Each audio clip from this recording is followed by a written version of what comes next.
최강시사.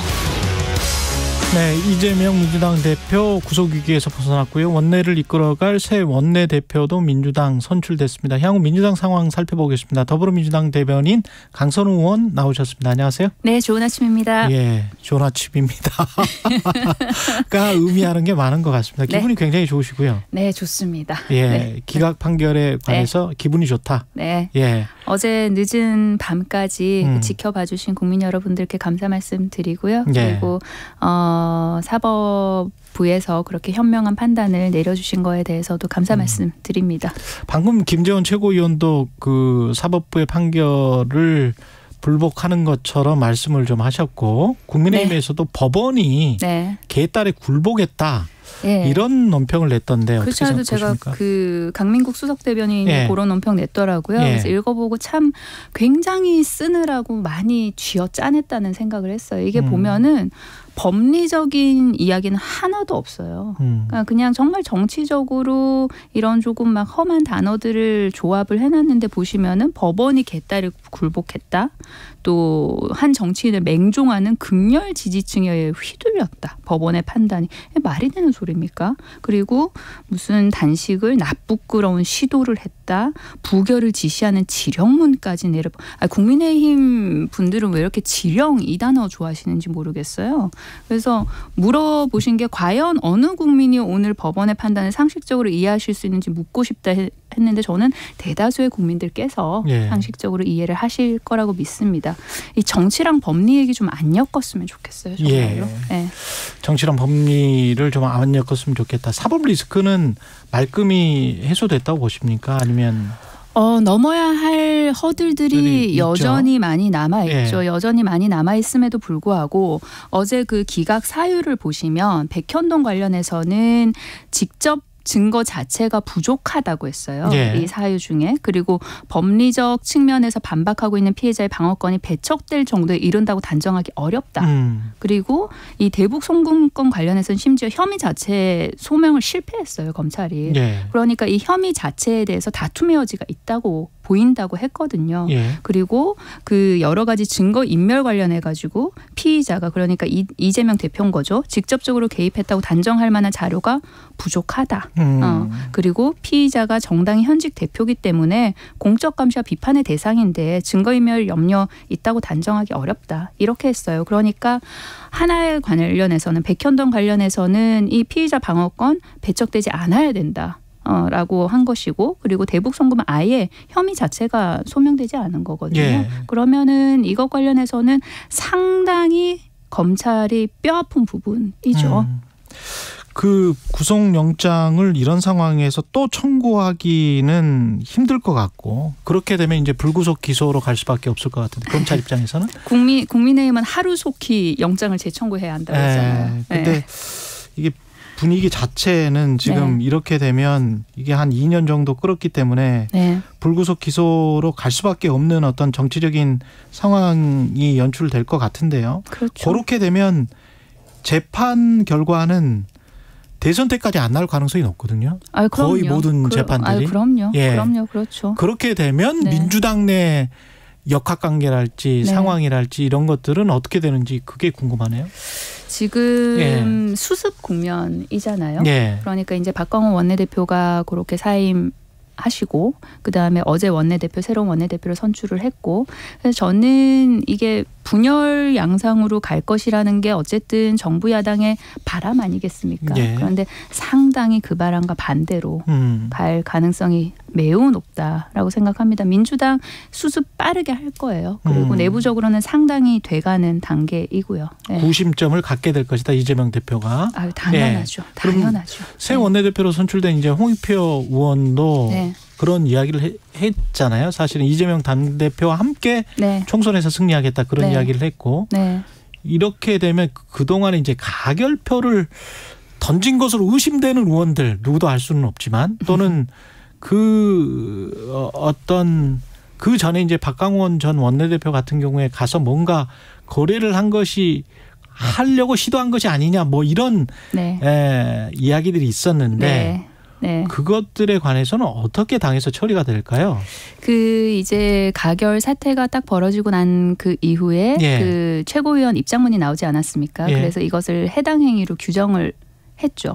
근데 자세히 살펴보시면은 그 해당 행위로 규정한 것 자체가 가, 부를 가려내서 그것을 해당 행위로 규정한다가 아니에요. 그러니까 어떤 그 가를 찍기까지 뭔가 좀 서로 거래를 시도했던 그런 정황이 분명히 있었거든요. 그래서 그 행위 자체는 해당 행위라는 거죠. 그러니까 거래를 가, 부가 아니고 네. 거래를 시도하려고 했던 행위가 있었던 정황이 분명하기 때문에 그거는 해당 행위가 아니냐.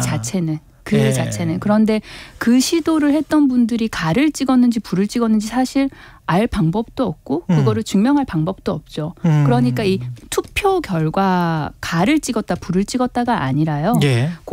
이게 체포 동의안이라 함은 이 수사에 있어서 인신 구속이 필요하냐 필요하지 않냐를 판단하는 것이잖아요. 그렇죠. 국회의원이 개별적으로. 그렇죠. 그런데 그 행위를 갖다가 이제 뭔가 소위 쉽게 말씀드려서 공천과 딜과 그러니까 대표의 지도 체제를 바꾸는 거죠.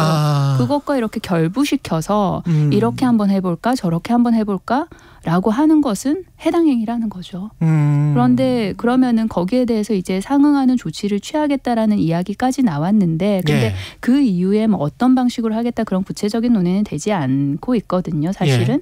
그러니 이제 그거는 원내 일인 거잖아요. 의원들의 투표 행위였으니까요.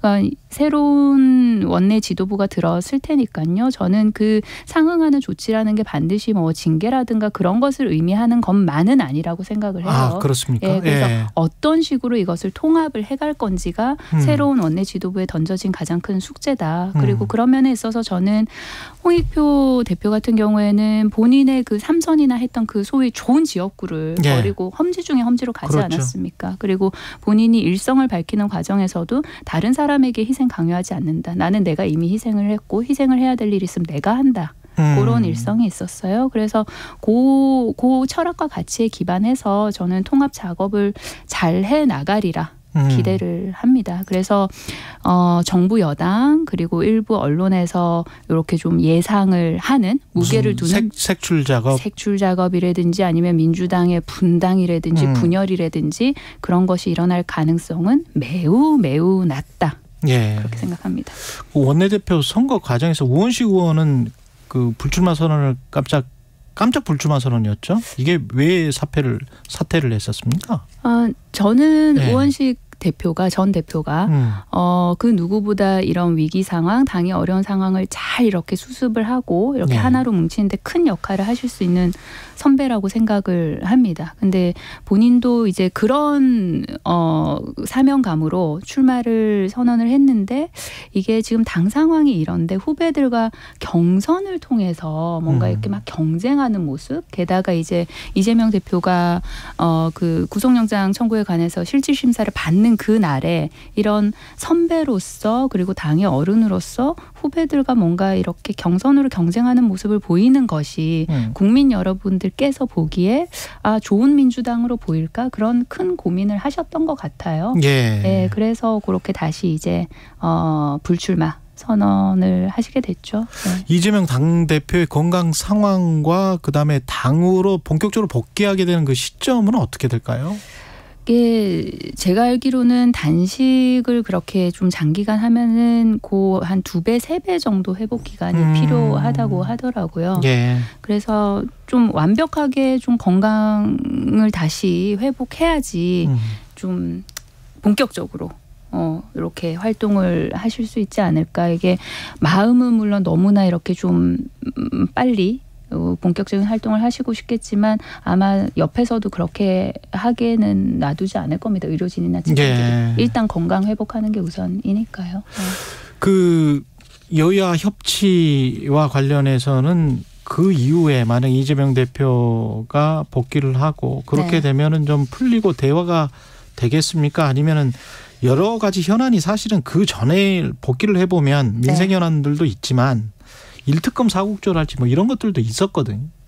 일특검 사법소도 그 주제들은 다 민생에 관련된 거예요. 그 특검은 그 최상병에 관련된 것이고요. 그렇죠. 그리고 국조도 서울 양평 고속도로 등 그런 것들을 관련된 거여서 결국은 이게 정치 싸움이 아니라 우리가 진상을 규명하자. 그리고 진상을 규명하는 방법에 있어서 다른 방법론을 채택을 한 것이거든요.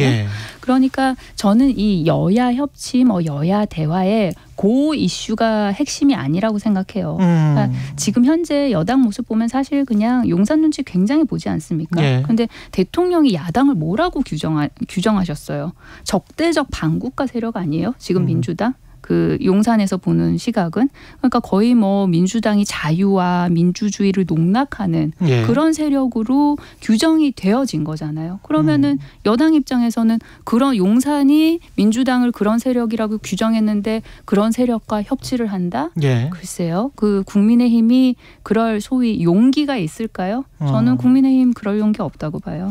그 협치의 상징이나 이런 걸로 특히 이제 바로 직전에 보면 인사청문회 같은 것들이 있었잖아요. 그리고 인사청문회가 열릴 예정이었고 그런 세계 장관 후보자 같은 경우도 굉장히 많은 논란이 있었는데 그렇죠. 이거 같은 경우도 누가 양보하든 간에 어떻게 좀 풀릴 수가 있습니까? 어떻게 보세요?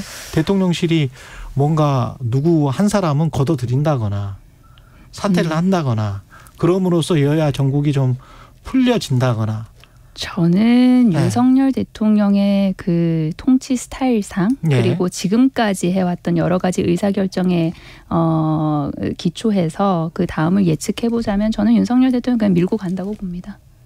세계 장관 후보자도 다 밀고 간다고 봅니다. 그럴 때 민주당은 어떻게 대응?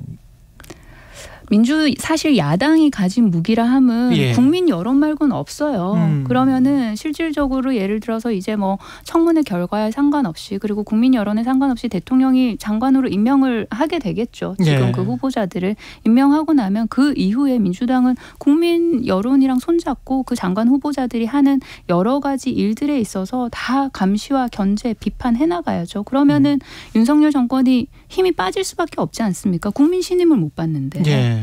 그 무기 말고 민주당이 가진 무기는 없죠. 민주당이 임명하지 말라고 한들 대통령 임명 안 하겠습니까? 해임 건의안을 내도 끄떡도 안 하는데요. 거부권을 행사하고.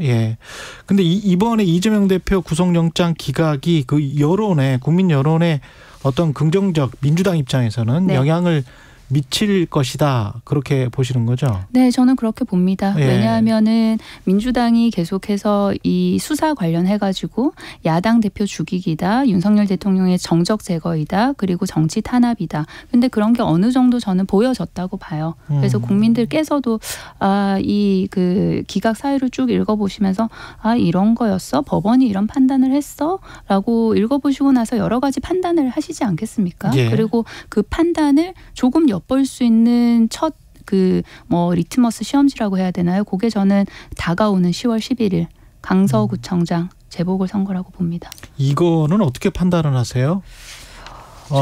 국민의힘에서는 접전 이야기를 많이 하던데요. 국민의힘 의원들은. 국민의힘의 희망사항인 것 같고요. 희망사항이다. 제가 또 강서 의원이지 않습니까?